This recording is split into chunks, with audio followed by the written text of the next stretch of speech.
Olá, pessoal. Sejam todos bem-vindos à nossa aula de Sistema Digestório. Eu sou a professora Luciene Catá e vamos falar um pouquinho sobre esse importante tema que nos acompanha nossa vida inteira, né?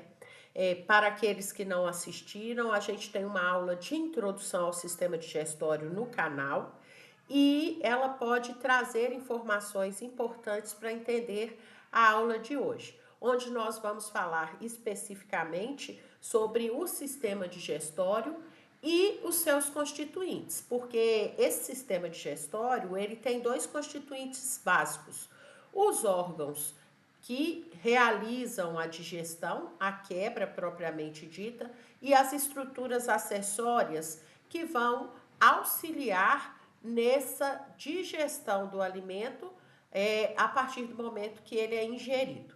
Bom, essa primeira figura é uma figura que mostra um prato colorido, onde eu posso encontrar aí uma variedade de nutrientes, né? Porque alimento é tudo aquilo que eu como para matar a minha fome. Nutriente é aquilo que está no meu alimento e que eu posso enviar para as minhas células usarem no seu metabolismo após a absorção. Bom, aí nesse prato a gente tem representantes do grupo dos carboidratos, dos lipídios, das proteínas, das vitaminas, dos minerais e a água inserida aí nesses alimentos, né? Todos esses compostos são importantes para o nosso corpo. Alguns desses compostos têm que vir do alimento, são compostos essenciais, como os aminoácidos essenciais, ácidos graxos essenciais, as vitaminas, os minerais, que são compostos que o nosso corpo não produz, mas precisa. Obrigatoriamente, esses compostos têm que vir através da nossa dieta, da nossa alimentação. Porém, é importante a gente entender que muitas vezes o nutriente, né, a substância que a célula vai usar, ela não está disponível para essas células sem que as moléculas que vêm do nosso alimento sejam quebradas, né? Então, o processo de digestão é essa quebra. É esse processo onde eu pego, por exemplo, proteínas que estão no meu alimento e quebro as ligações peptídicas entre aminoácidos e libero esses aminoácidos para serem absorvidos e enviados às células. Pego carboidratos do tipo polissacarídeo, oligosacarídeo, disacarídeo e quebro em monossacarídeos. Monossacarídeos são absorvidos, enviados para o sangue e enviados para as células usarem. E os lipídios, né, cujos mais abundantes são os triacilgliceróis, também precisam ser quebrados em ácidos graxos e glicerol para serem absorvidos e enviados para as células. Então, o nosso alimento é uma fonte de moléculas que nossas células precisam. Porém, na maioria dos compostos que estão no nosso alimento, essas unidades formadoras precisam ser obtidas por um processo de quebra para que possam ser absorvidas, retiradas da luz do trato gastrointestinal e enviadas para o sangue distribuir para as células, né? É lógico que nem tudo que a gente come precisa ser digerido, algumas substâncias não precisam passar por esse processo de digestão, então elas serão só absorvidas, e outras têm que ser quebradas, né? Como eu falei. E o que seria então a absorção? A absorção é um processo que ocorre pós-digestão. Então, se um composto tem que ser digerido, esse composto vai ser quebrado na sua unidade menor formadora. E essa unidade menor, ela então, por um transporte específico, vai entrar na célula absortiva e depois sai da célula absortiva e vai para o sangue. O principal local de absorção de nutrientes é o nosso intestino delgado e a gente vai também falar sobre essa absorção, né? E para que ocorra a digestão e posteriormente a absorção, a gente precisa de duas estruturas básicas que estão mostradas nessa figura aqui, né?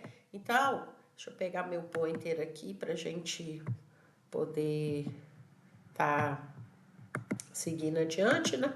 Então, vejam bem, as duas partes básicas do sistema digestório é o canal alimentar, ou trato gastrointestinal, conhecido como TGI, que é um canal por onde o alimento entra, é processado e aquilo que não é absorvido sai. Esse canal alimentar é composto pela nossa boca, né, que é a nossa cavidade oral. A seguir, nós vamos ter nossa faringe.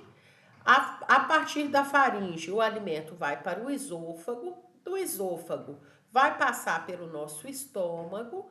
Do nosso estômago para a primeira parte do intestino delgado, que é o duodeno, passa por todo o intestino delgado, aquilo que não foi absorvido passa para o intestino grosso, vira fezes, sai pelo reto e pelo ânus. Então, esse é o canal alimentar, aberto para o ambiente externo pela cavidade oral e pelo ânus. A partir do momento que esse alimento passa por esse trato gastrointestinal ou canal alimentar, ele vai sendo processado, né? E como que ele vai sendo processado? Bom, nós temos no nosso trato gastrointestinal estruturas acessórias, que são estruturas que auxiliam tanto na digestão mecânica quanto na digestão química. O que é digestão mecânica, né? É um processo de movimentação desse alimento a partir do momento que ele entrou na nossa cavidade oral. E a digestão química é proveniente de reações químicas de hidrólise, onde eu vou ter enzimas específicas que vão estar em soluções específicas que são lançadas nos órgãos da luz do trato gastrointestinal. Então, além desse canal alimentar por onde o alimento passa, seguindo esse caminho da boca em direção ao ânus, nós vamos ter as estruturas acessórias que são extremamente importantes. Em todos os órgãos do trato gastrointestinal tem estrutura acessória? Não. Mas na cavidade oral a gente tem os dentes, a língua e as glândulas salivares, que vão auxiliar na digestão mecânica e química na cavidade oral. No intestino delgado, a gente tem a participação de soluções que vêm do pâncreas, que é uma estrutura anexa, que é o suco pancreático, soluções formadas no fígado e armazenadas na vesícula biliar, que é a bile, e essas estruturas, então, são chamadas estruturas acessórias do trato gastrointestinal ou do sistema digestório. Então, nós vamos começar explicando o que acontece com o alimento quando ele chega na cavidade oral. Na cavidade oral, a gente vai ter tanto digestão mecânica quanto digestão química. Por quê? Quando a gente ingere o alimento, a gente coloca esse alimento dentro da nossa boca, dentro da nossa cavidade oral.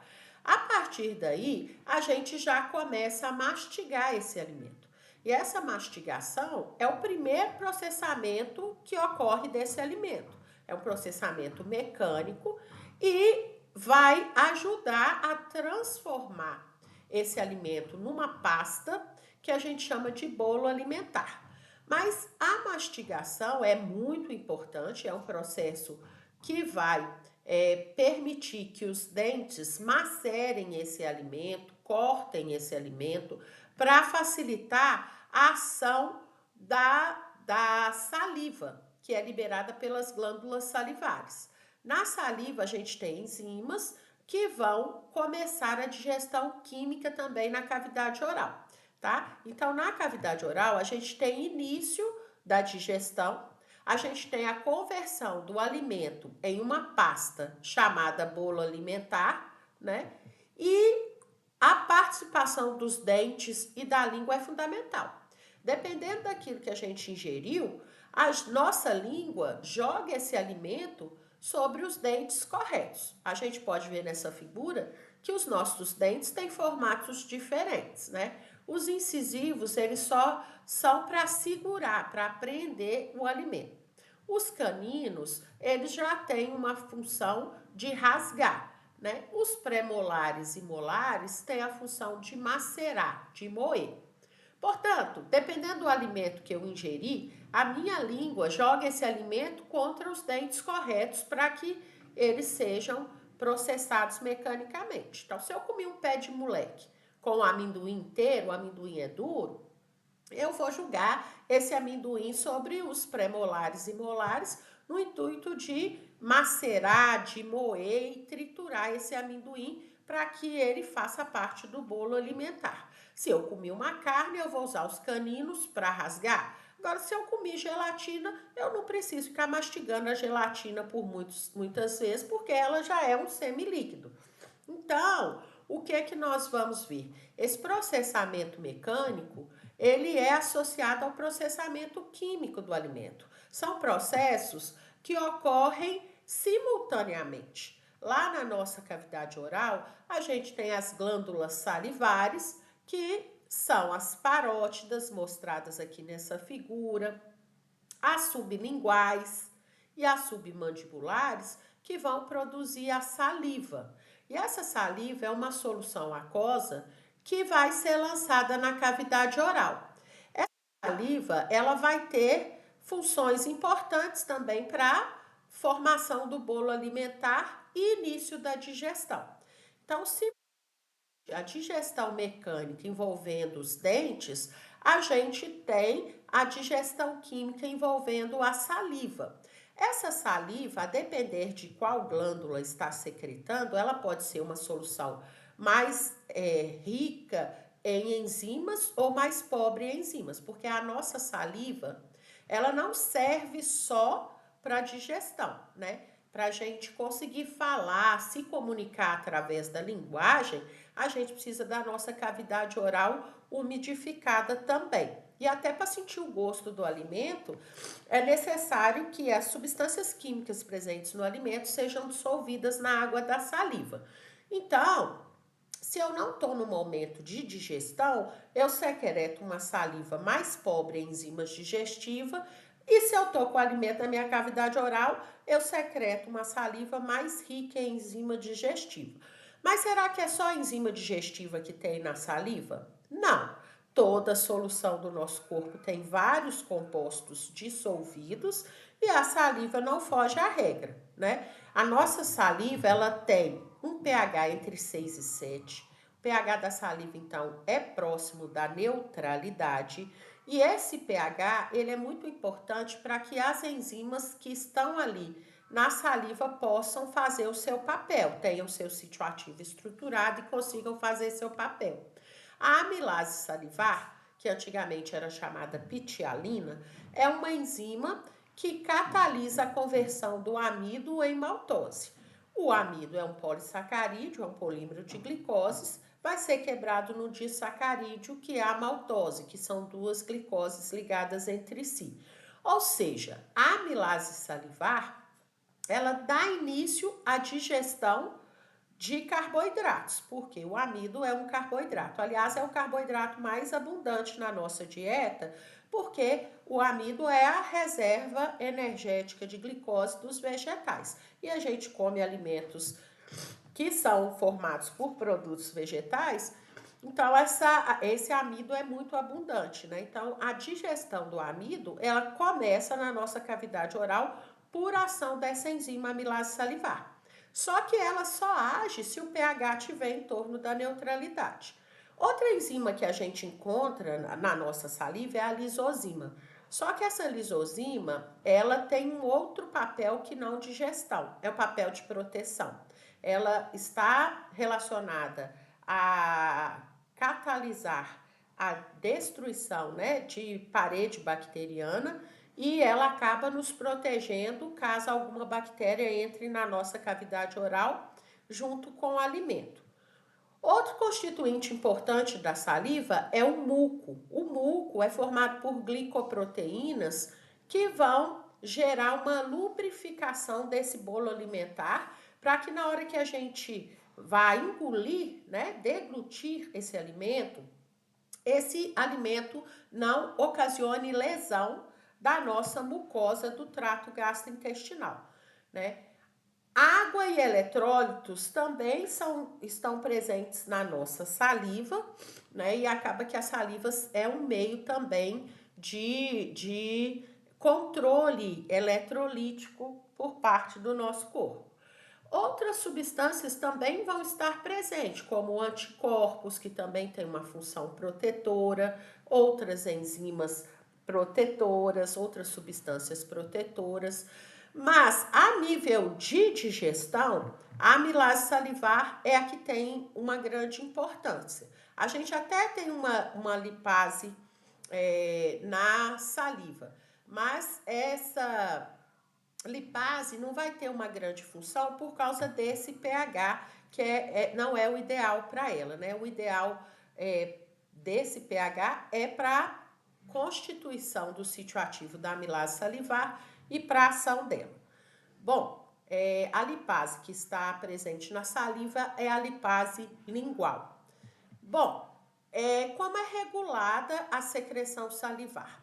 Na aula 1, que é a introdução ao sistema digestório, eu falei que os sinais nervosos autônomos parasimpáticos facilitam o movimento e a secreção no trato, né?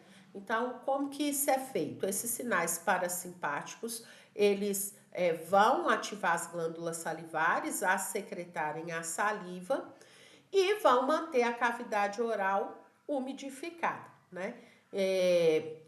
Essa secreção de saliva acaba sendo um reflexo e, como reflexo, nós vamos ter sinais aferentes que são acionados principalmente quando o alimento entra na cavidade oral, que é a hora que a gente aumenta mais ainda a salivação, né? Porque a simples visão e o cheiro do alimento já aumenta a salivação, mas quando o alimento entra na cavidade oral, a gente vai ter um estímulo maior para a secreção de saliva. Esses sinais aferentes chegam no tronco encefálico, no centro ali responsável pela salivação, e os sinais eferentes vão estimular as glândulas salivares a secretarem a saliva com os constituintes que eu disse anteriormente. Bom, a partir do momento que eu tive digestão mecânica e química na cavidade oral, transformei o alimento em bolo alimentar, esse alimento está pronto para ser engolido. Processo esse conhecido como deglutição. Embora esse processo de deglutição seja um processo muito rápido, né? Porque a deglutição seria a passagem do bolo alimentar da nossa boca, da nossa cavidade oral, para o nosso estômago, passando aí pelo esôfago, essa rapidez não nos mostra que o processo é simples, né? Porque, na verdade, esse processo de passagem do bolo alimentar da cavidade oral até o estômago envolve 3 etapas. Na primeira etapa, que a gente chama de etapa voluntária, a língua tem um papel fundamental. A nossa língua, ela sobe, jogando o bolo alimentar para trás, na direção da nossa faringe, né? Então, a nossa língua sobe sobre o palato duro e vai para trás, empurrando o alimento. A gente chama de etapa voluntária, porque voluntariamente, se você sentir um gosto ruim do alimento, você pode não deglutir, você pode cuspir, visto que a língua é músculo estriado esquelético que está sob controle voluntário. A partir do momento que o alimento é empurrado para trás, ele vai distender ali a região da faringe e sinais aferentes vão ser enviados para o centro da deglutição, lá no nosso bulbo, e aí sinais eferentes vão em direção à nossa faringe, fazendo com que a laringe suba e a epiglote, que é uma prega cartilaginosa, se dobre, tampando a passagem do alimento para a parte respiratória. Nosso palato mole sobe, tampando a passagem do alimento para a cavidade nasal, e nosso esfíncter esofágico superior relaxa, permitindo então que o alimento vá para o esôfago, né? Essa resposta reflexa é chamada de etapa faríngea ou etapa reflexa, porque ela é extremamente necessária para que o alimento, ao chegar ali na faringe, onde ele tem possibilidade de passar para 3 locais, que ele vá para o esôfago, que é o local relacionado à digestão, né? E aí a gente tem que fechar a passagem para a parte respiratória e para a parte nasal, que também faz parte do respiratório, mas é uma parte mais superior. Então, essa etapa reflexa é importantíssima para evitar que o alimento vá para o local errado e cause um sério problema aí de engasgo e de problemas graves, né? Que põe a vida da pessoa em risco. E aí, assim que o alimento entrou no esôfago, a gente vai ter a etapa esofágica, que é involuntária e que se caracteriza por um movimento propulsivo que vai começar ali no esôfago e vai ir até o intestino grosso, que é o peristaltismo. Então, o peristaltismo é um movimento famoso, mas o peristaltismo, ele é importante para que, mesmo que eu engula de cabeça para baixo, o alimento vá da boca em direção ao ânus. Ele é um movimento que empurra o alimento ao longo dos órgãos do trato gastrointestinal ou canal alimentar. Então, ele começa no esôfago e vai por todo o trato gastrointestinal. E o esôfago, então, como um músculo, como um órgão muscular, né, ele é capaz de gerar contração das suas duas camadas de músculo liso, o músculo liso circular, que forma um anel de constrição sobre o alimento, sobre o bolo alimentar, e o músculo liso longitudinal, que faz um efeito esteira, empurrando esse alimento sempre adiante, né? A luz do esôfago, então, ela é bem estreitinha, mas ela aumenta durante a passagem do bolo alimentar, né? Como o esôfago está atrás da traqueia, é por isso que a traqueia tem anéis cartilaginosos incompletos, para que na hora da deglutição o esôfago possa, né, aumentar a luz para que o alimento passe por ele, conduzido pelos movimentos peristálticos, né? Pelas ondas peristálticas que não são uma só. Esse esôfago não secreta, né, enzimas digestivas. A parede do esôfago vai secretar muco, exatamente para lubrificar esse bolo alimentar, para ele seguir adiante em direção ao estômago. Porém, durante a passagem do alimento pelo esôfago, a amilase salivar que começou a agir na boca, ela continua agindo. Ela vai parar de agir quando chegar no estômago e o pH do estômago é muito ácido e aí ela não consegue o pH ideal para ela agir. Mas enquanto o alimento está passando pelo esôfago, a amilase salivar continua catalisando a quebra, a hidrólise do amido em maltose. Nessa figura aqui, a gente consegue visualizar a parede do esôfago, né? A túnica mucosa, que é a que está em contato com a luz, a submucosa, que tem o plexo submucoso, a musculatura lisa circular,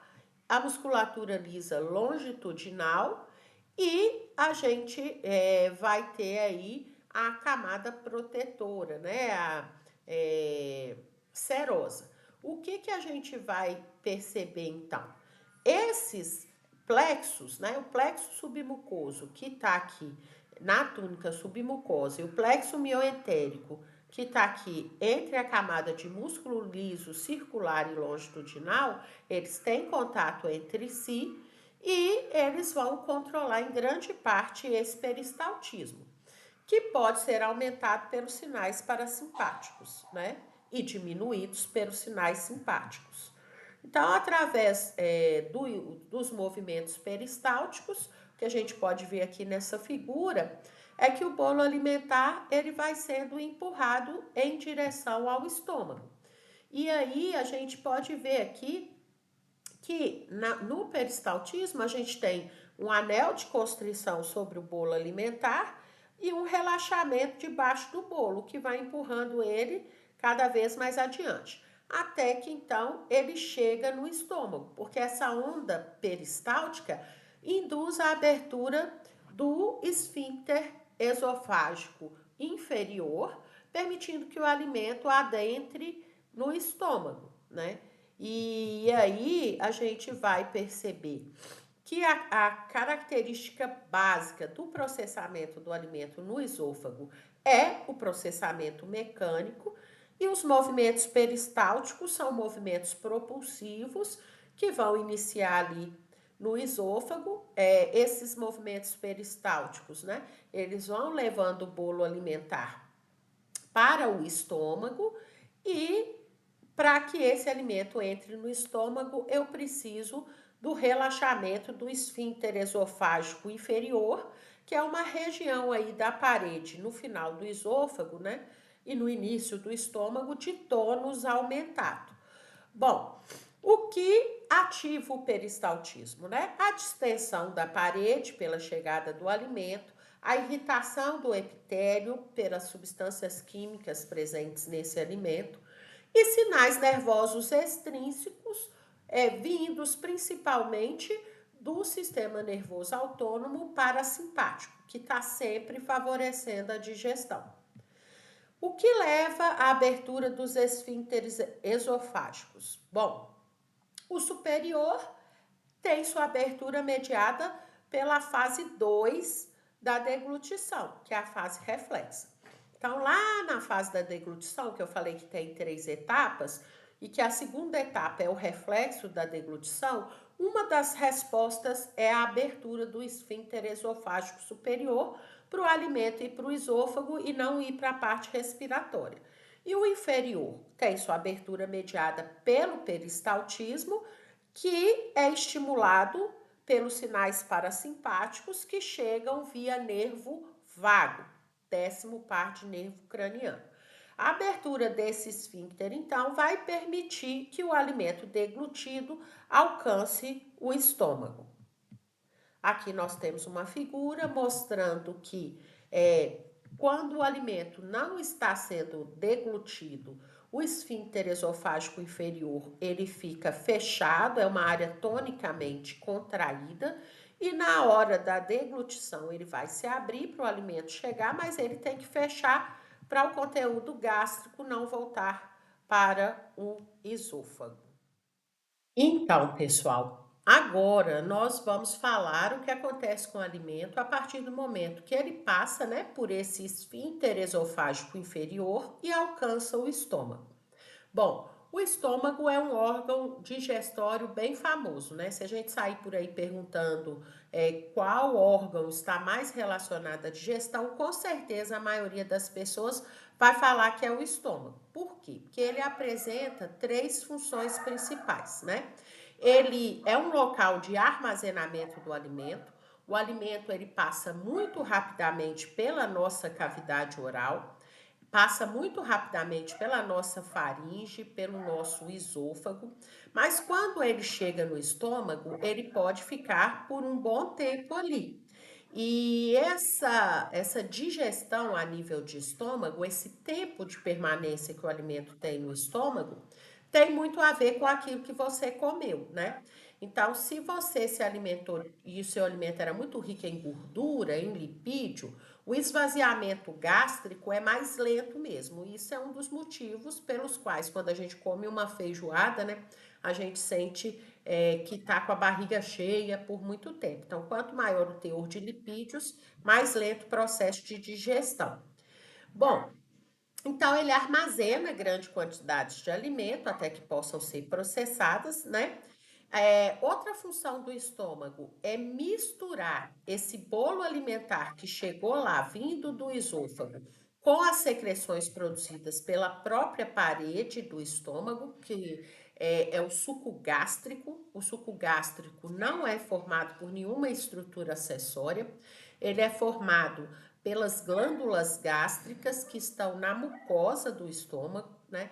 E essa mistura desse bolo alimentar com a secreção gástrica permite a digestão química, né? E também a digestão mecânica que ocorre porque eu tenho movimento no estômago. Aliás, uma movimentação muito intensa, porque na túnica muscular, ao invés de ter 2 camadas de músculo liso, no estômago a gente tem 3. Eu vou mostrar numa figura mais adiante. Então, o estômago é um local de digestão mecânica e química. E a digestão química no estômago está muito relacionada à digestão de proteínas, ao início da digestão de proteínas, por causa de uma enzima que vai agir ali na luz do estômago, que é a pepsina. Nós vamos falar mais adiante. Então, o início da digestão de proteínas é no estômago. E para que isso ocorra, a gente precisa dessa mistura do alimento com as secreções gástricas. E o estômago também é um controlador da passagem do alimento em direção ao intestino delgado, né? Eu disse para vocês que se a gente perguntar por aí, né, qual o principal órgão de digestão, a maioria das pessoas vai dizer que é o estômago, né? O que é errado, porque na verdade o principal local de digestão e absorção de nutrientes é o intestino delgado. Mas só que o estômago, ele controla o envio, né, de alimento do estômago para o intestino delgado. Esse controle também é um papel do estômago. Ele permite uma lenta passagem do alimento para o intestino delgado, para que esse possa, então, terminar a digestão de carboidratos que começou na cavidade oral, terminar a digestão de proteínas que começou no estômago, praticamente iniciar e terminar a digestão de lipídios e fazer a maior parte da absorção. Então, o estômago, ele é muito conhecido porque ele faz essas três funções. Ele tem a função de armazenamento, ele tem a função de mistura, que vai permitir converter o bolo alimentar, que era essa pasta formada na cavidade oral, em quimo, que é um semilíquido, e ele também faz esse controle da passagem do alimento em direção ao intestino delgado. Bom, aqui a gente tem uma figura que mostra pra gente o interior do estômago, né? A gente vê que ele tem uma mucosa preguiada, né? São as pregas da mucosa. Aqui em cima a gente consegue ver o esfíncter esofágico inferior, cuja abertura é feita pela onda peristáltica e pelos sinais aí via nervo vago. E aqui a gente tem o esfíncter pilórico, né, que é bem fechadinho e que vai permitir o controle do quimo formado, da passagem, né, do quimo formado no estômago para o intestino delgado. Então, o estômago, ele vai ter um papel importantíssimo na digestão mecânica e química. O tipo de movimento que ocorre aqui no estômago é um movimento muito interessante, que a gente chama de ondas de mistura. Como eu expliquei para vocês, né? As glândulas gástricas presentes na mucosa estomacal produzem uma mistura de substâncias em um solvente água, né? Que a gente chama de suco gástrico. Esse suco gástrico vai sendo lançado aqui sobre o alimento. Aliás, quando a gente aumenta a salivação lá na cavidade oral, os mesmos estímulos nervosos que aumentam a salivação aumentam também a secreção de suco gástrico, e assim como ocorre na cavidade oral, a presença do alimento aumenta ainda mais esses estímulos nervosos parasimpáticos para a secreção de suco gástrico. A gente vai ver então que esse suco gástrico é movimentado juntamente com o alimento dessa região inicial aqui do estômago, né? Corpo e fundo do estômago, em direção ao esfíncter pilórico. E aí, como o esfíncter pilórico ele tem sua abertura mediada por fatores que eu vou dizer mais adiante, se chega e o esfíncter pilórico está fechado, esse líquido ele bate e volta. Vem outra onda de mistura, o líquido bate e volta. E esses movimentos de vai e vem do suco gástrico misturado com o alimento em direção ao esfíncter pilórico, a gente dá o nome de ondas de mistura e são importantíssimos para a conversão do bolo alimentar em quimo. E aí eu vou, à medida que os movimentos chamados ondas de mistura, né, vão fazendo esse movimento de vai e vem, a enzima pepsina que está presente no suco gástrico consegue agir quebrando cadeias desnaturadas de proteínas em cadeias menores, dando assim início ao processo de digestão de proteínas, né? Bom, um ponto importante aqui é que a gente precisa, né, compreender que esse esfíncter pilórico ele tem que ter sua abertura muito bem regulada, porque a passagem desse quimo produzido no estômago para o duodeno não pode ser no sentido de sobrecarregar esse duodeno, porque ele precisa de digerir o alimento pouco a pouco, porque a partir daí aquilo que não foi digerido não será absorvido e vai sair nas fezes formadas lá no intestino grosso. Então essa passagem precisa ser muito bem regulada, né? Eu disse de uma adaptação do estômago que envolve a mucosa, que são as glândulas gástricas, né? Mas a gente tem outras adaptações na parede estomacal, principalmente a nível de túnica muscular, né? Onde ao invés de ter duas camadas de músculo liso, o músculo liso circular, mostrado aqui, o músculo liso longitudinal, mostrado aqui, e lá mais adiante a gente vê o músculo liso oblíquo. Então são 3 camadas de músculo liso, o que nos indica a intensa movimentação que ocorre aí a nível de estômago para estar formando esse semilíquido leitoso que é o quimo. Então vejam bem, o nosso estômago ele tem uma especialização na sua túnica mucosa, que são as glândulas gástricas, que vão produzir o suco gástrico e lançar na luz do estômago, e uma adaptação a nível de túnica muscular, que são 3 camadas de músculo liso, ao invés de 2 somente, igual nas outras regiões do TGI, né, do trato gastrointestinal. O que a gente vai perceber é que a glândula gástrica, que é uma estrutura da túnica mucosa, é formada por vários tipos celulares. A gente pode visualizar essas glândulas gástricas aqui num corte da parede do estômago ampliada aqui.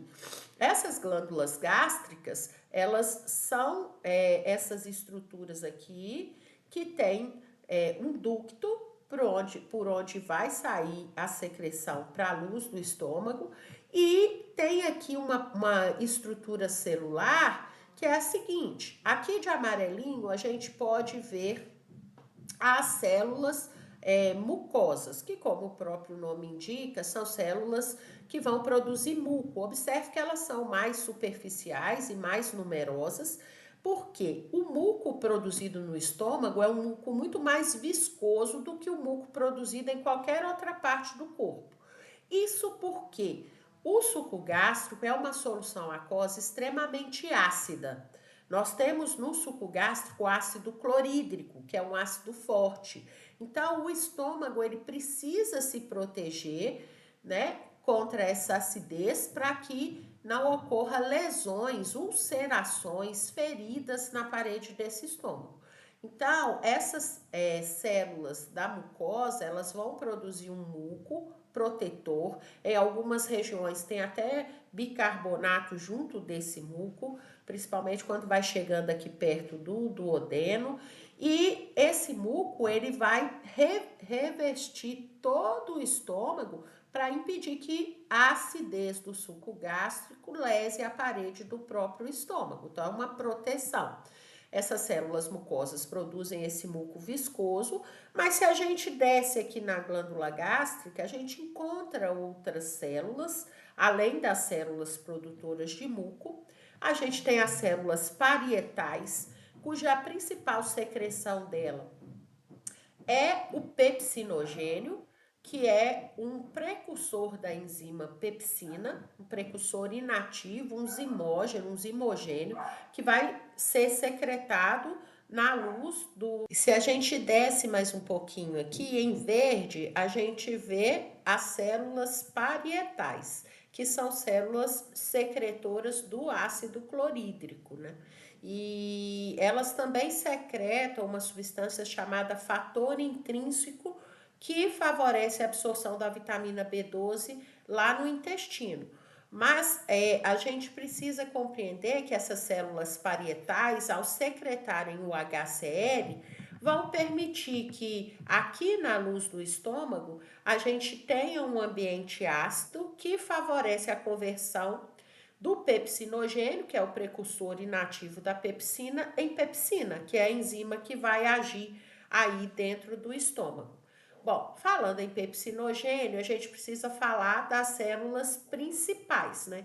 Que são mostradas aqui em branco. Essas células principais são células que produzem o precursor inativo da pepsina, que é o pepsinogênio, lança aqui na luz do estômago.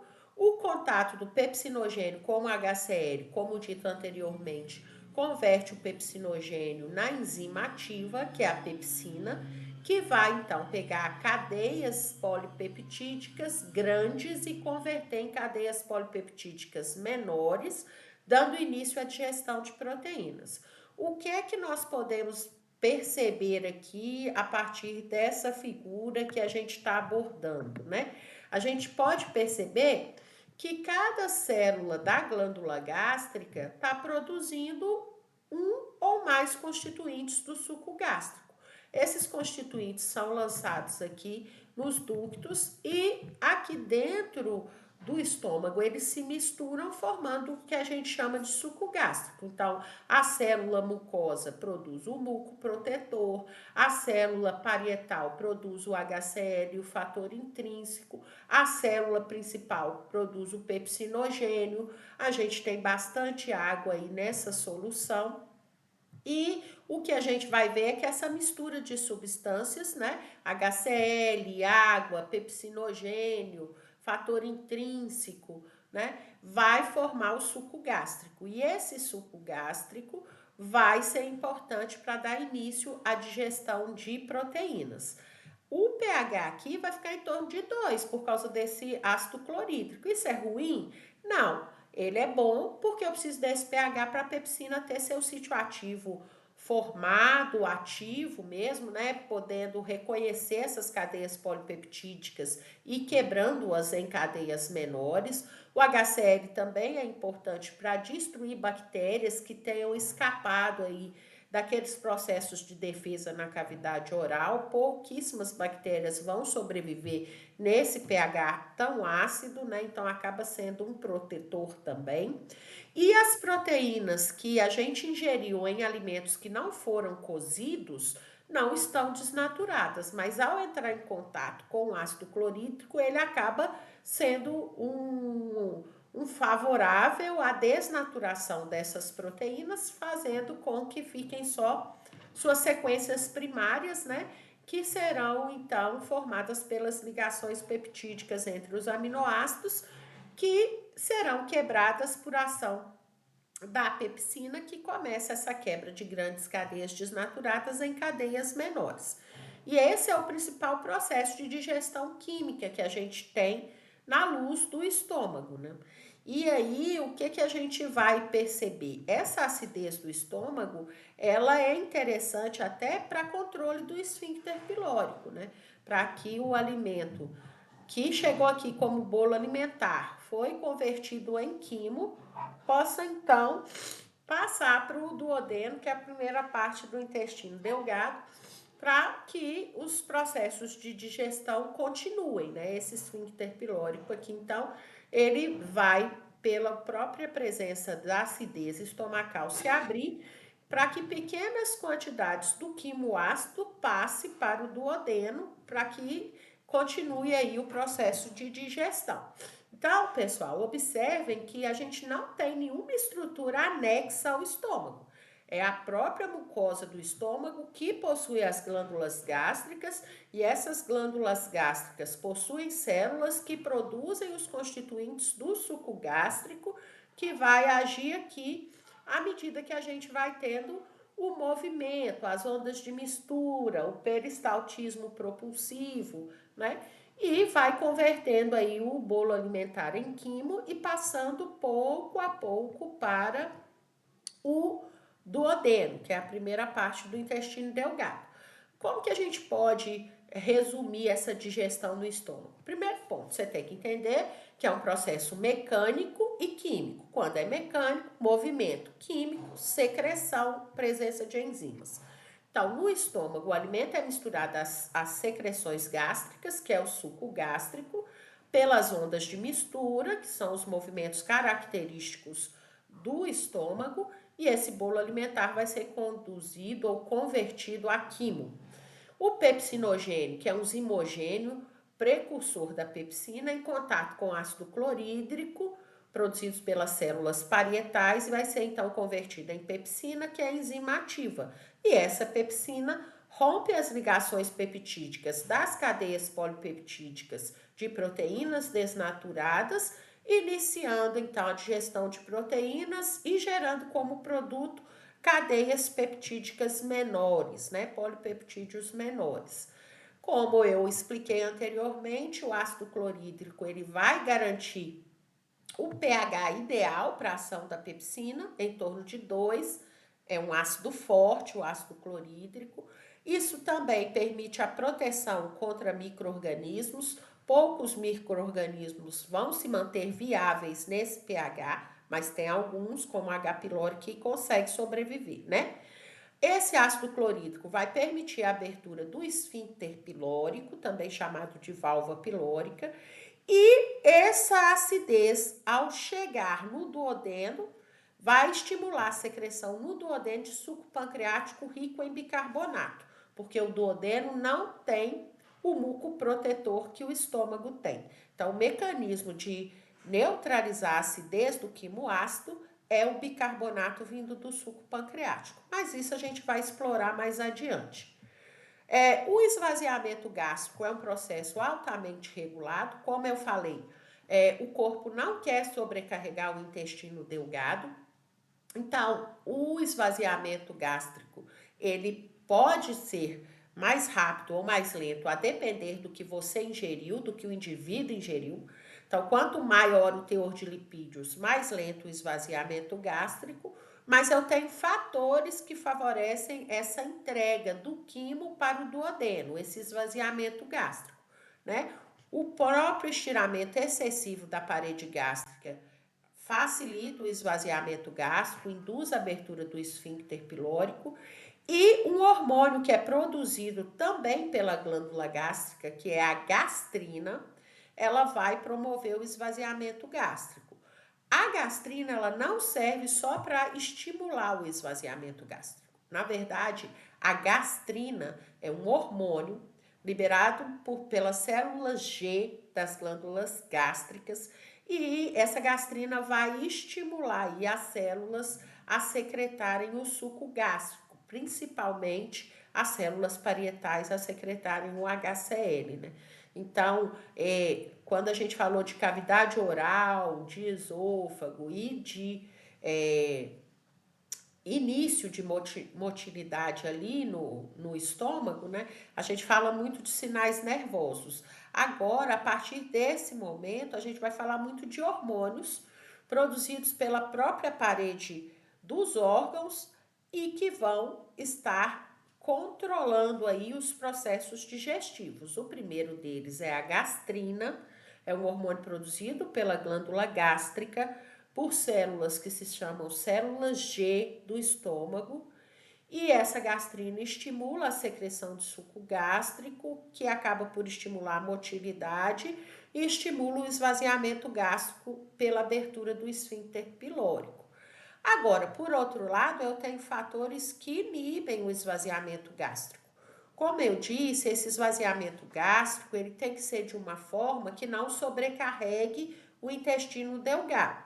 Então, a chegada de quimo contendo aminoácidos e peptídeos no duodeno vão fazer com que o esvaziamento gástrico seja lentificado pela questão do fechamento do esfíncter pilórico, né?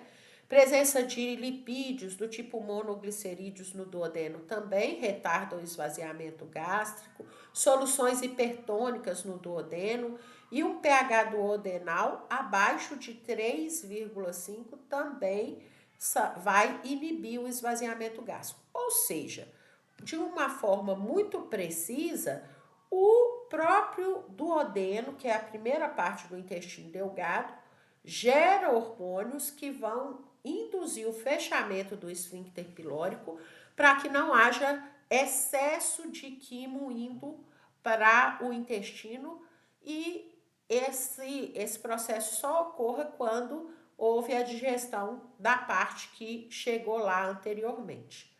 Então, como eu disse para vocês, o principal órgão de digestão e absorção do trato gastrointestinal é o intestino delgado.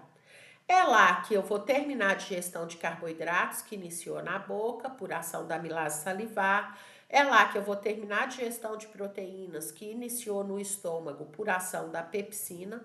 E é lá que eu vou ter praticamente o início e o término da digestão de lipídios, além da grande parte de absorção de nutrientes, né? Quase que 100% dos nutrientes são absorvidos no intestino delgado. O intestino delgado é um órgão tubular, longo, que é dividido em 3 partes, que podem ser visualizadas nessa figura.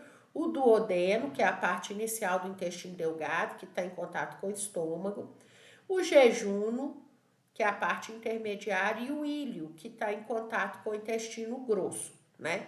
Nesse órgão tubular, que é bem longo, nós vamos ter a continuidade dos movimentos propulsivos, que são os movimentos peristálticos, que começaram lá no esôfago, mas vão ocorrer em todos os órgãos do trato gastrointestinal. Mas teremos também movimentos de segmentação, que vão dividir esse tubo em vários segmentos, facilitando assim a mistura do quimo que chegou do estômago com os sucos digestivos. Que sucos digestivos são esses? São soluções aquosas que são lançadas no intestino delgado e que são originárias dos órgãos acessórios, como o pâncreas, que produz suco pancreático e lança no duodeno, como a bile, né, que é produzida pelo fígado e armazenada na vesícula biliar, está muito relacionada ao processo de digestão de lipídios, e o suco entérico, produzido pela própria parede do intestino. Para a gente entender isso, eu coloquei aqui essas figuras. Essa primeira figura, ela está mostrando aqui o fígado, que é o local de produção de bile, a vesícula biliar, que é o local de armazenamento de bile. Aqui a gente tem um pâncreas que produz o suco pancreático e tanto o bile quanto o suco pancreático são lançados aqui no duodeno, com propósitos diferentes, né? O suco pancreático é uma solução aquosa muito rica em enzimas. Aqui no suco pancreático, que é lançado aqui no duodeno, a gente vai ter enzimas envolvidas na digestão de carboidratos, como a amilase pancreática, enzimas envolvidas na digestão de proteínas, como tripsina, quimiotripsina, carboxipeptidase, aminopeptidase. E a gente tem enzimas envolvidas na digestão de lipídios, como a lipase pancreática. Já a bile, ela é uma mistura de sais biliares, de colesterol, de bilirrubina e outras substâncias que está envolvida em quebrar as grandes gotas de gordura que chegam aqui, vindas do estômago, em gotículas, para separar as moléculas de lipídios, para que a lipase pancreática possa agir sobre esses lipídios. Nós vamos ver os estímulos para essas secreções serem liberadas no duodeno, mas antes de falar especificamente dessas soluções aquosas que agem no intestino delgado, né? Eu queria colocar aqui especializações importantes da mucosa do intestino delgado, né? Essa mucosa, ela tem projeções em formas de dedos, que a gente chama de vilosidades, e essas vilosidades vão ter nas células de sua parede as microvilosidades, que são projeções da membrana dos enterócitos, das células absortivas do intestino. Então, vilosidades e microvilosidades são especializações que permitem um aumento da área de contato do alimento com a parede. Por que é necessário esse aumento? Esse aumento da superfície de contato vai favorecer a absorção e também vai favorecer a digestão. visto que muitas enzimas que dão um toque final na quebra de carboidratos, que são as disacaridases, e na quebra de proteínas, que são as dipeptidases, estão presas aqui na superfície das microvilosidades, que estão nas vilosidades, permitindo o toque final na digestão, né?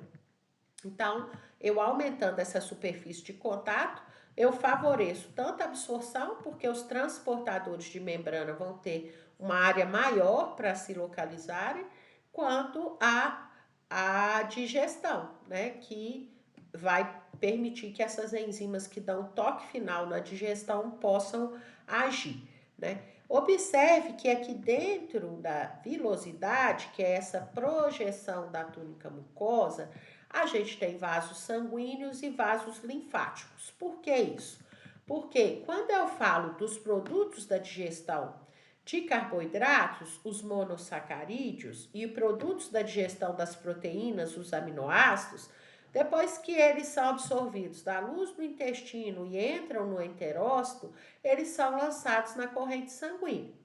Porém, os produtos da digestão de lipídios, eles vão se reunir aqui, formando estruturas chamadas quilomicrons, que vão para os vasos linfáticos, para depois irem para a circulação sanguínea.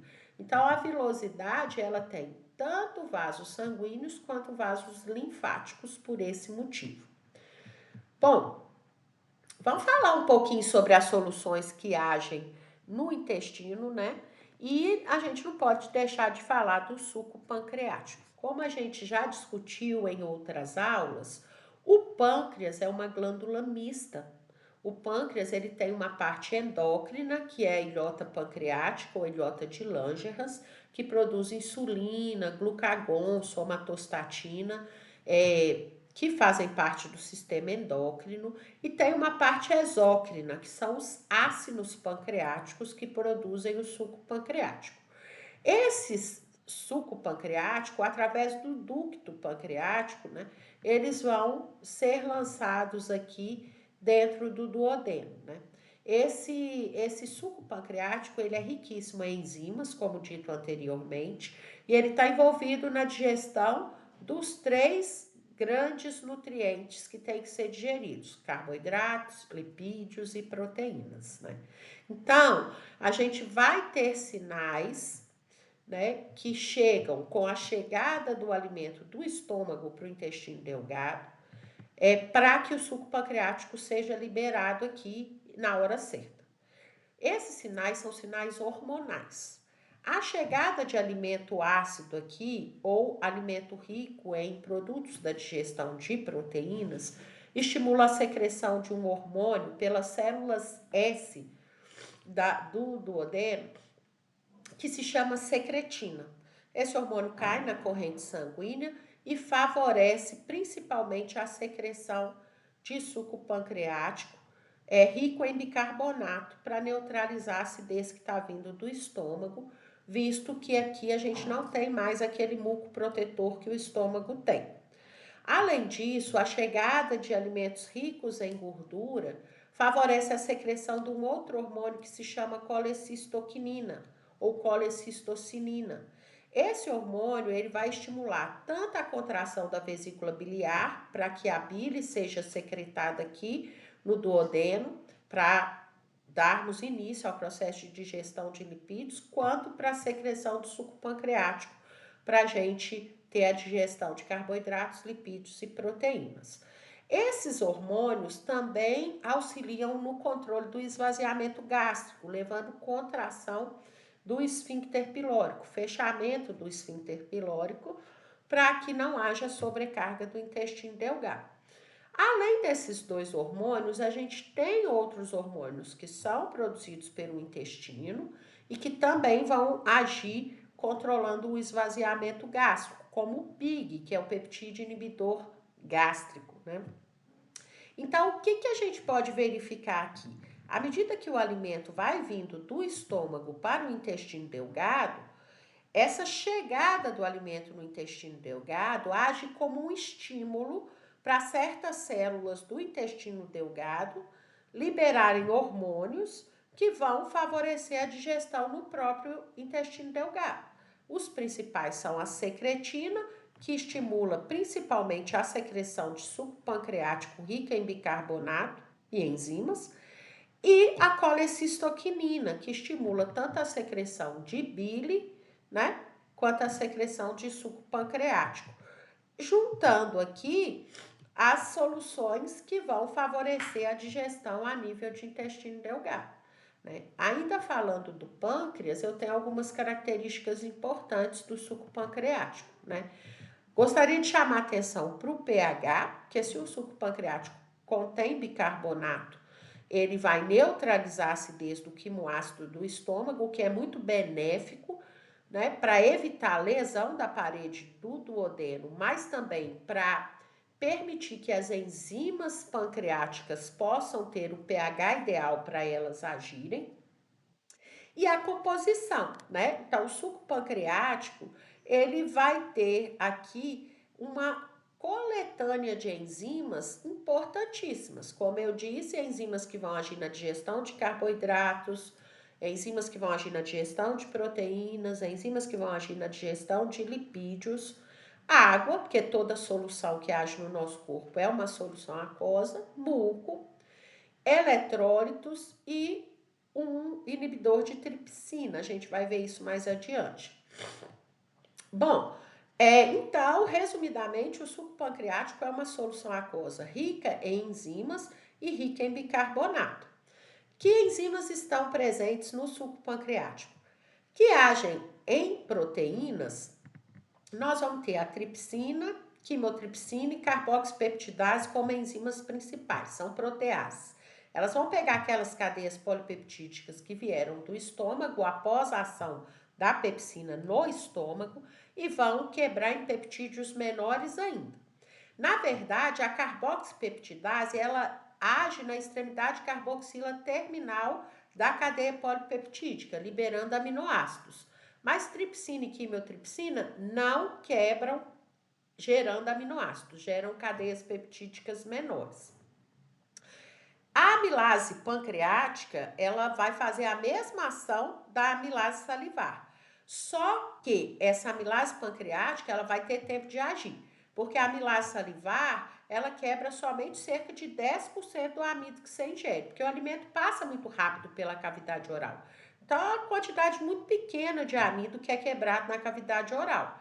A maior parte do amido, ele vai ser quebrado no intestino delgado, porque o intestino delgado é um órgão longo e lá eu tenho a secreção da amilase pancreática, que vai então ter tempo suficiente para quebrar todo o amido, que é um polissacarídeo de glicoses, em maltose, que é um disacarídeo formado por duas glicoses ligadas pela ligação glicosídica. Essa amilase pancreática, diferentemente da amilase salivar, ela age em pH alcalino. Então, o bicarbonato tem uma importância em gerar o pH ideal para ela poder agir. A amilase salivar é em pH neutro, né, que a gente tinha estudado anteriormente. Além das enzimas que agem quebrando proteínas em peptídeos e aminoácidos. Além da enzima que age em carboidrato, quebrando amido em maltose, a gente vai ter a lipase pancreática, que vai agir no lipídio que a gente ingere em maior quantidade, que é o triacilglicerol, catalisando a hidrólise desse triacilglicerol em ácidos graxos e monoacilglicerol, né, melhor dizendo. Então, por isso que eu coloquei aqui que o suco pancreático é muito rico em enzimas. Tem todas essas enzimas que vão agir num órgão tubular e longo. Então, dá tempo dessas enzimas agirem e quebrarem esses compostos. É interessante que a gente entenda que essas enzimas pancreáticas, elas são liberadas como precursores inativos no duodeno. Então, a tripsina é liberada como tripsinogênio, quimiotripsina, quimotripsinogênio, peptidases como propeptidases. E o que é que vai acontecer quando esses precursores inativos chegam no intestino delgado? A gente tem uma enzima lá no intestino delgado que se chama enteroquinase.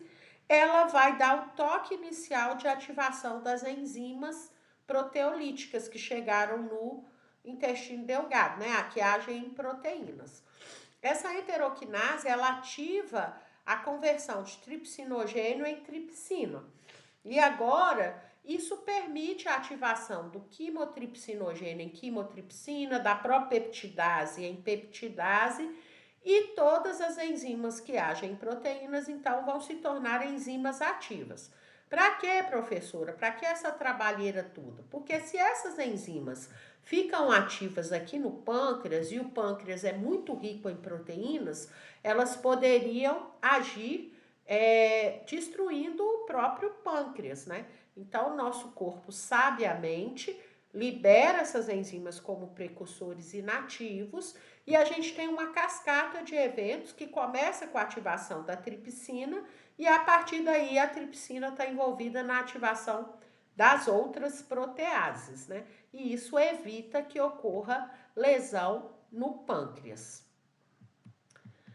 Bom, aqui nós temos um desenho esquemático, né, mostrando aí a vesícula biliar, que tem como papel armazenar a bile produzida no fígado, né? E aqui a gente tem o pâncreas, que vai liberar suco pancreático rico em enzimas e bicarbonato para dar prosseguimento à digestão. Essa figura é uma figura que mostra o que eu falei anteriormente.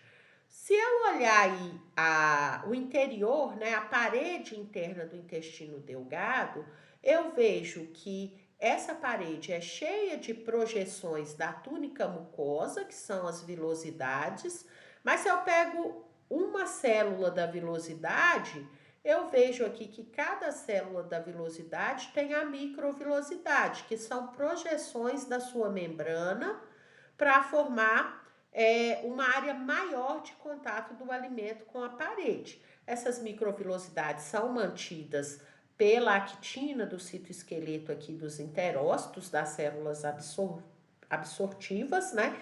E elas permitem que existam aqui, né, nessa maior área, maior quantidade de transportadores envolvidos na absorção, pois se o alimento aqui digerido está aqui na luz, o que é absorver? Esse nutriente sai da luz, passa por essa membrana aqui do enterócito, cai dentro da célula e depois ela é transportada para o vaso sanguíneo que estava sendo mostrado aqui. Então, se eu tenho maior área de superfície de membrana, eu posso ter mais transportadores para absorver o nutriente digerido.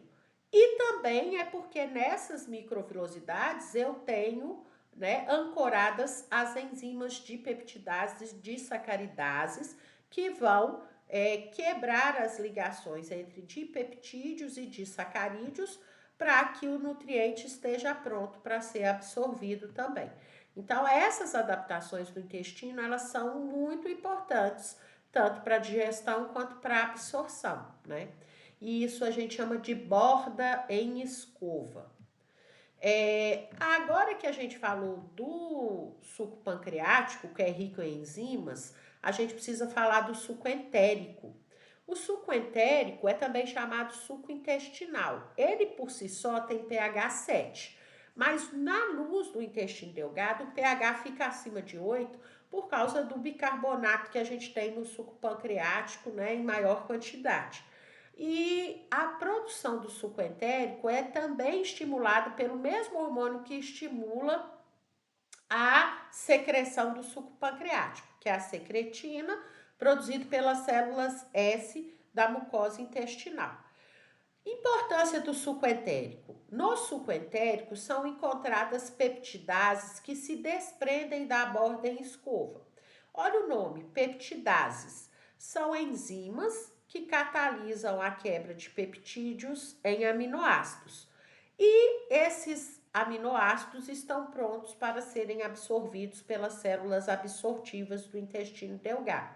Nessa borda em escova eu também encontro as disacaridases, que são enzimas que catalisam a hidrólise de disacarídeos. Então, no suco entérico eu encontro disacaridases, porque elas acabam se desprendendo da borda em escova. Então, eu vou ter lá no suco entérico maltase, que é a enzima especializada em catalisar a hidrólise de maltose, que é um disacarídeo, nos monossacarídeos glicose e glicose, que uma maltose é formada por duas glicoses. A lactase é a disacaridase que catalisa a quebra da lactose em galactose e glicose. Lactose é um disacarídeo, vai ser quebrada nos monossacarídeos galactose e glicose. E temos a sacarase, que é especializada em catalisar a hidrólise de sacarose em glicose mais frutose. Aí esses monossacarídeos estão prontos para serem absorvidos. Então é por isso que eu falei, né, que as enzimas que estão ali presas nas microvilosidades, na borda em escova, elas dão o toque final, né, de digestão para gerar monossacarídeo, aminoácido, para que esses possam ser absorvidos, né? Então, a somatória aí das enzimas que agem, né, no duodeno, vindas do suco pancreático, com as enzimas que agem na borda em escova e no suco entérico, vão terminar a digestão de carboidratos e de proteínas. Agora, quando a gente pensa na digestão de lipídios, o processo ele vai ser um pouco mais complexo e vai ser posterior à digestão de carboidratos e lipídios. Porque quando o quimo sai do estômago e vai para o intestino delgado, a última fase que passa é a fase lipídica. Primeiro, tudo que é hidrossolúvel passa para o intestino delgado. Depois, o lipossolúvel, né? Os lipídios são os últimos a atingirem o duodeno ali. E quando atingem o duodeno, eles chegam na forma de grandes gotas de gordura com os lipídios no seu interior. Porque lipídio é um grupo de moléculas que se caracteriza por sua baixa solubilidade em água. O lipídio que a gente mais ingere é o triacilglicerol, que está na manteiga, na margarina, no azeite, nos óleos, né? Então, no leite integral. Então, a gente ingere muito triacilglicerol e a gente ingere outros lipídios também. Esses lipídios, eles tendem, nas soluções digestivas, que são aquosas, a se agruparem em grandes gotas para se esconder da água, né? Porque são hidrofóbicos. Então, quando essas grandes gotas de gordura chegam no intestino delgado, isso é um estímulo para as células I da mucosa secretarem o hormônio colecistoquinina. E essa CCK, como ela é conhecida, ela então vai fazer com que ocorra a secreção de bile e a presença dos sais biliares vai emulsificar essas gorduras, esses lipídios. O que é isso, né? Os sais biliares são compostos anfipáticos. Então, eles chegam nessas gotas de gordura expondo sua parte hidrofílica para o ambiente aquoso e sua parte hidrofóbica para o interior dessas grandes gotas de gordura. E como são muitos, eles vão formando micelas, estruturas que vão separando as moléculas lipídicas que na grande gota estavam todas juntas. Essa emulsificação permite que a enzima que vem do pâncreas, que é a lipase pancreática, possa agir, quebrando esses triacilgliceróis em ácidos graxos e monoacilglicerol. Os sais biliares também são importantes para a absorção dessas gorduras pós-digestão. Então, os sais biliares são importantes para separar as grandes gotas de gordura em gotículas, separando as moléculas lipídicas para que a lipase possa agir, já que ela não tem como entrar na grande gota de gordura. Então, o papel da bile em separar essas moléculas lipídicas para que a lipase pancreática possa agir é muito importante, mas o papel de formação de micelas também é importante para a absorção dos compostos provenientes da digestão de lipídios, né? Então, por isso que eu coloquei que a secreção biliar é importante para a emulsificação, mas também para transporte e absorção dos lipídios, que popularmente são conhecidos como gorduras. Quais são os constituintes da bile? São os sais biliares, que são esses compostos anfipáticos produzidos a partir do precursor colesterol, né, lá no fígado. A bile também é um veículo de excreção de bilirrubinas e excesso de colesterol, água, né? E essa solução, então, ela é importantíssima para que as enzimas pancreáticas que agem sobre lipídios possam agir, né? Então, aqui a gente tem uma figura que mostra os estímulos que levam à secreção de bile no duodeno, para dar início ao processo que vai permitir a digestão de lipídios, né? Então, o hormônio-chave aqui é a colecistoquinina, também chamada CCK. A colecistoquinina, ela é liberada pelas células I do intestino, elas vão para a corrente sanguínea e ocasionam contração da vesícula biliar para a liberação da bile que estava armazenada lá e relaxamento do esfíncter de Oddi, que é o esfíncter que permite a entrada da bile no duodeno. Além da colecistoquinina, a própria secretina, cujo papel maior é estimular a secreção de suco pancreático rico em bicarbonato, ela também, por meio da corrente sanguínea, estimula a secreção dos ductos hepáticos, né? O que favorece também o processo de digestão de lipídios, né? Os ácidos biliares, por meio do sangue, estimulam a secreção também do fígado, né? E a estimulação vagal, que é a estimulação parasimpática, provoca uma contração fraca da vesícula biliar. Não é que o sistema nervoso autônomo já não tenha mais papel quando a digestão ocorre no intestino, mas aí o papel dos hormônios se torna mais predominante, né? Então, a bile é armazenada e concentrada na vesícula biliar, e quando chega alimento rico em lipídio no duodeno, a gente tem a liberação da colecistoquinina, que vai favorecer aí a contração da vesícula biliar. Essa contração vai favorecer a entrada de bile no duodeno e isso vai quebrar as grandes gotas de gordura em gotículas para que a lipase pancreática vinda do suco pancreático possa agir principalmente sobre os triacilgliceróis, né? Então, como eu falei, os principais lipídios que a gente ingere são os triacilgliceróis, mas a gente também ingere fosfolipídios, ácidos graxos livres, colesterol livre e colesterol esterificado, o éster de colesterol. É importante entender que o ácido graxo livre, colesterol livre, do jeito que a gente ingere, ele é absorvido. Mas os triglicerídeos vão ter que ser quebrados por ação das lipases pancreáticas, os fosfolipídios por ação das fosfolipases e o colesterol esterificado por ação da colesterol esterase, né? E essas enzimas vêm ali do suco pancreático. Mas a mais importante é a lipase pancreática, que vai agir no que a gente mais ingere, que é o triglicerídeo, gerando 2 ácidos graxos livres e um monoacilglicerol. No duodeno, então, os lipídios são emulsificados, como eu expliquei anteriormente, por ação dos sais biliares, vão se formar micelas e essa digestão ocorre por ação das lipases, que vêm do suco pancreático, lipase pancreática, e esses produtos de quebra serão absorvidos juntos com os sais biliares que serão reciclados.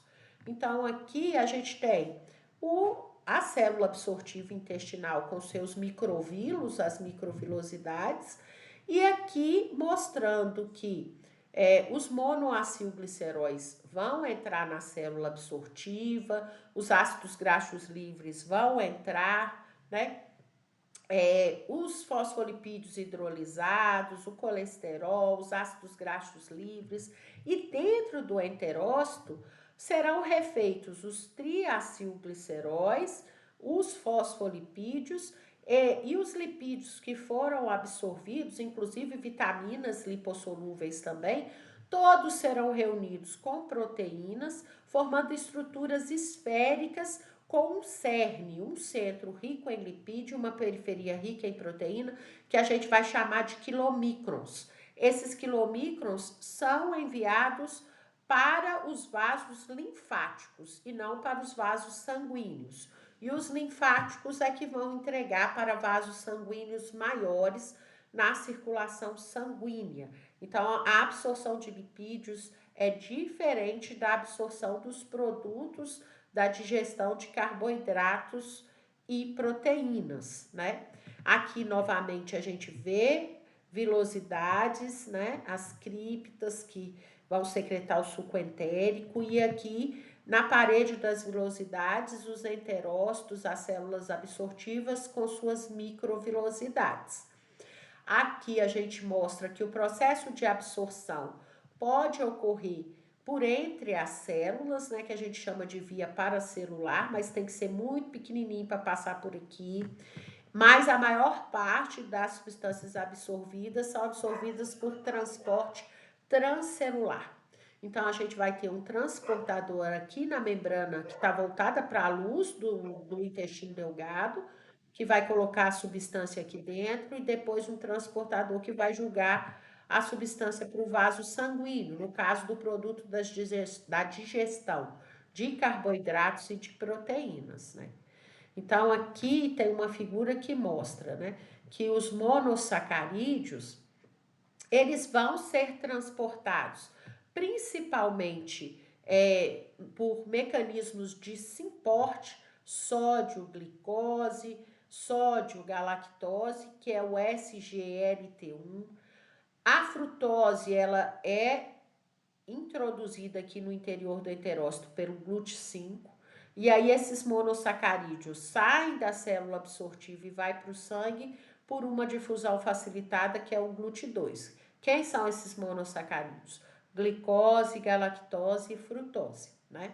E aí isso vai para o fígado, e o fígado então vai armazenar uma parte, utilizar uma parte e liberar para o sangue o que tem que ser liberado. Bom, a absorção de aminoácidos é um pouco diferente, né? Porque no caso dos monossacarídeos, que são as unidades formadoras dos carboidratos, a célula absortiva só absorve o monossacarídeo, né? Mas no caso das proteínas, a gente tem absorção de aminoácido livre num cotransporte com sódio, né? Igual era glicose e galactose. Mas a gente também tem mecanismos para transportar dipeptídeos e tripeptídeos para dentro da célula absortiva. Porém, dentro da célula absortiva, esses dipeptídeos e tripeptídeos vão sofrer ação de peptidases intracelulares, liberando aminoácidos. De modo que na membrana voltada para o vaso sanguíneo, o que passa é só o aminoácido. Então, vai ser absorvido, vai ser enviado para o fígado, e o fígado vai selecionar aquilo que tem que ir para ser distribuído pelo corpo. Então, é bem interessante a gente ver aqui, né, que no caso dos produtos da digestão de proteínas, a gente pode ter a passagem da luz do intestino de di e tripeptídeos, mas que as peptidases internas vão quebrar esses ditripeptídeos em aminoácidos para que eles possam ir para a corrente sanguínea, né? E aí, então, agora que a gente falou sobre a digestão de carboidratos no intestino delgado, a digestão de proteínas no intestino delgado, a absorção dos produtos dessa digestão, né? Falamos da digestão e da absorção de lipídios no intestino delgado, a gente chega na etapa final do processo, que é o processo que ocorre no intestino grosso, né? No intestino grosso, a principal molécula absorvida é água, mas pode ter absorção de alguma vitamina e minerais também. Mas a principal molécula absorvida é a água. Tanto que quanto mais a pessoa retarda a defecação, mais dura vai ficando as fezes, né? Mais endurecidas vão ficando as fezes, por causa dessa absorção de água que ocorre no intestino grosso. Que tipo de movimentos ocorrem no intestino grosso? Movimentos peristálticos, que começaram lá no esôfago, passaram pelo estômago, seguiram pelo intestino delgado, continuam no intestino grosso, são movimentos propulsivos, e a gente tem movimentos de mistura, que é os movimentos chamados batedura dos sáculos do colo, ou austrações e peristalse de massa.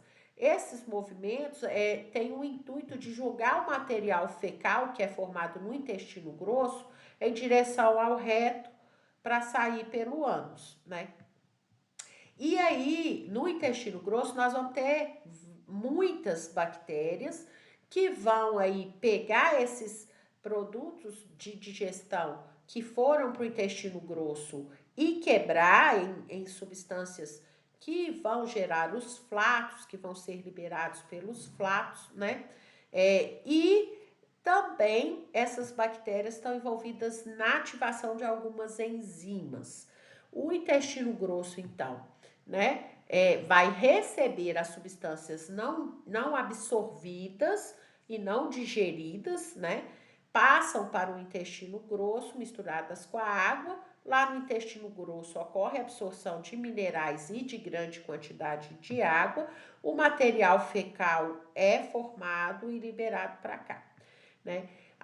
Os movimentos de austração, movimento material fecal de austro a austro, né? São ondas de distensão e contração dos austros, jogando esse material fecal de austro a austro, e aí ele vai perdendo água, até que um forte movimento de massa empurra uma grande massa fecal pelo o cólon descendente, né? E vai empurrar aqui em direção ao reto para as fezes serem eliminadas pelo ânus, né? Então, a gente vai ver aí que essas austrações, né? Elas são contrações lentas, fracas, de alta amplitude, que vão empurrando o material fecal de austro a austro, à medida que vai passando vai havendo absorção de água, vai ficando mais endurecida essas fezes, e depois nós vamos ter alguns reflexos nervosos que vão gerar o movimento de empurrar uma grande massa fecal, né, para o colo sigmoide, para o reto e para o ânus para ocorrer a defecação, né? Uma coisa que é bem interessante, né, é entender que nem tudo aquilo que a gente ingere é digerido.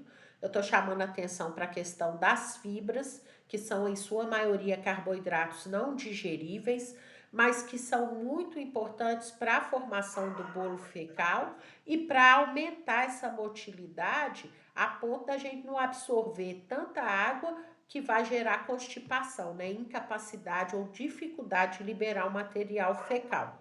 Então, as fibras da dieta facilitam o trânsito intestinal do material fecal, elas vão também dar sensação de saciedade, né? E vão permitir que fique uma certa quantidade de água, que a água não seja toda absorvida a ponto de endurecer demais essas fezes. E tudo isso favorece a eliminação do material fecal por aqui, né? Então, o que é importante um aluno compreender a respeito do intestino grosso, né? O intestino grosso é um local onde ocorre a absorção de água e eletrólitos, é um local para a formação e armazenamento do material fecal. Temos movimentos, só que esses movimentos são mais lentos do que os movimentos nas outras partes do trato. Os movimentos de mistura característicos são as austrações, que eu já expliquei anteriormente, e os movimentos propulsivos são os movimentos de massa que dão início ao processo de defecação. Então, quando as fezes, né, chegam no reto que estava sem fezes, vai ocorrer o enchimento do reto, e esse enchimento do reto dá início a um reflexo, onde sinais aferentes serão enviados para a medula espinhal e sinais eferentes parasimpáticos vão gerar o processo de forçar as fezes em direção ao ânus, abrindo o esfíncter anal interno, relaxando para que ocorra a defecação. A gente tem o esfíncter anal externo, que é de músculo esquelético, que voluntariamente pode ser contraído até que você possa chegar no local apropriado para liberar esse material fecal, né? Então, aqui a gente tem um esquema mostrando que o movimento de massa é desencadeado por sinais, né, de origem nervosa para que uma grande massa chegue ali ao reto. Esses movimentos de massa enchem o reto com material fecal. Ocorre então a distensão das paredes do reto e vamos começar o reflexo da defecação, que culmina com as fezes, né, sendo forçadas em direção ao ânus, o relaxamento do esfíncter anal interno, e estando no local apropriado, a pessoa vai voluntariamente relaxar o esfíncter anal externo. Contração de musculatura abdominal ajuda na liberação das fezes, né? Esse é um reflexo parasimpático, né? E os sinais aferentes, eles vão ser direcionados para o sistema nervoso central via plexo mioetérico. E assim, pessoal, a gente termina a nossa aula de digestão e absorção. E a gente então teve uma aula um pouco mais longa, mas é porque o processo é realmente um processo que precisa ser explicado de forma gradual para que vocês entendam, né? E a gente conseguiu entender então o processo de digestão mecânica e química de carboidratos, lipídios e proteínas, o processo de absorção dos produtos da digestão de carboidratos, monossacarídeos, dos produtos da digestão de proteínas, aminoácidos e dos produtos da digestão de lipídios. E aí a gente terminou falando sobre a liberação daquilo que não foi absorvido pelo processo de defecação. Espero que vocês tenham compreendido o processo e até a próxima aula.